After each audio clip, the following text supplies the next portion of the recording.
Alors ça concerne pas les voitures électriques, mais je voulais un peu bâcher les diesels, hein, parce qu'il y en a sur la chaîne qui ne jurent que par les diesels, on va les calmer un petit peu. 1326 € pour changer un filtre à particules à seulement 52 500 km.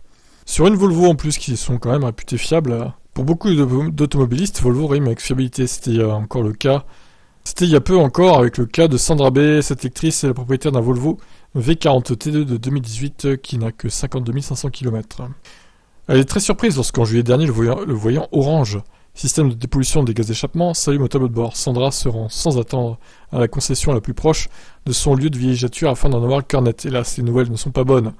Le filtre à particules est mort. Afin de récupérer sa voiture plus vite, Sandra s'acquitte de 1326 €. Facture salée, mais pour elle, ce remplacement est bien trop précoce, c'est pourquoi elle contacte immédiatement Volvo. La réponse qu'elle reçoit après quelques jours semble lunaire. En effet, le constructeur se réfugie derrière le fait que la garantie contractuelle est échue, et plus surprenant, que les révisions ne sont pas effectuées dans le réseau Volvo. Pourtant, facture à l'appui, Sandra est en mesure de prouver que le plan de maintenance a parfaitement été respecté.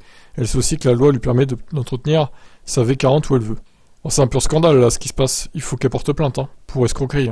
Volvo ne peut effectivement pas se retrancher derrière le prétexte bidon de l'entretien hors réseau, pour refuser de prendre en charge ce filtre à particules, d'autant que le barème des experts indique qu'un tel élément est prévu pour durer au moins 150 000 km. Seules exceptions, le cas où le constructeur prévoit un remplacement dans ce terme, ce qui n'est pas le cas ici. Et la V40 de Sandra ayant moins de 4 ans, pas question d'appliquer un taux de vétusté. Volvo doit donc rembourser 90% des frais. Donc en gros, elle aurait payé 10%, c'est-à-dire 130 € quand même. Mais bon, c'est beaucoup moins cher que 1326. Donc voilà, les Volvo sont décevantes, Volvo très décevant sur ce coup-là. Marque qui est quand même assez cotée niveau fiabilité.